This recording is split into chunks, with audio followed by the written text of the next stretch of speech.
Hallelujah, praise the Lord. प्रभु यीशु मसीह के मधुर नाम में आप सभी को प्रेमी सलाम। जैसे कि जय यीशु मानव सेवा में आप सबका हार्दिक स्वागत है।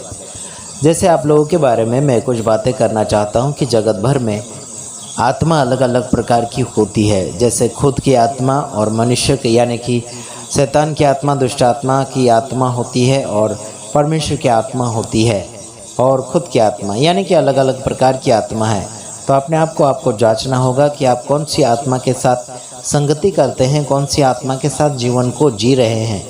आपको मैं बताना चाहता हूँ जैसे कि लिखा है पहला कुरिन्थियों उसका 6:17 में लिखा गया है, और जो प्रभु की संगति में रहता है वह उसके साथ एक आत्मा हो जाता है। एक आत्मा कहने का मतलब है कि कोई और दूसरी आत्मा भी है, यानी कि दो आत्मा के साथ हम नहीं रहना चाहिए। जो प्रभु के दूर यानी कि प्रभु से दूर रहता है व्यक्ति दो आत्मा के साथ जीता है, खुद की आत्मा और दुष्ट शैतान शक्तियों की आत्मा। बहुत सी आत्मा ऐसे लोगों के साथ में संगति करती है। हालांकि आप और मैं अगर प्रभु की संगति में हो गए हैं तो एक आत्मा हो जाते हैं, यानी कि प्रभु की आत्मा और आपकी आत्मा एक हो जाती है मिलाकर। यानी कि आपकी आत्मा के साथ आप नहीं जीते बल्कि पवित्र आत्मा के साथ आप जीते हैं। जब प्रभु में आ जाते हैं तो आप कौन सी आत्मा के साथ जीते हैं मुझे बिल्कुल पता नहीं, बल्कि आपको मैं जागृति करने के लिए या फिर आपको जगाने के लिए कोशिश के ऊपर कोशिश करते चला जा रहा हूँ। बीते हुए दिनों से लेकर आज तक आप सभी को हम समझाने के लिए कोशिश करते हैं।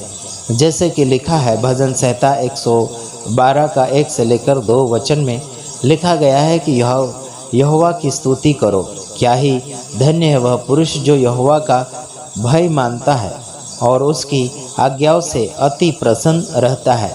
उसका वंश पृथ्वी पर पराक्रमी होगा, सीधे लोगों की संतान आशीष पाएगी।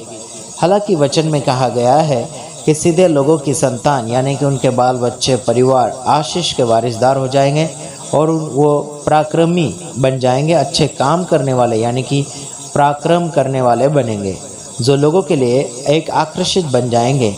क्या आपके और मेरे बच्चे यानी कि आपके और मेरे परिवार के अनुसार आगे बढ़ना है, परमेश्वर के वचन के साथ आगे बढ़ लेना है। Okay, God bless you. प्रभु आप सबको आशीष करे। आमीन।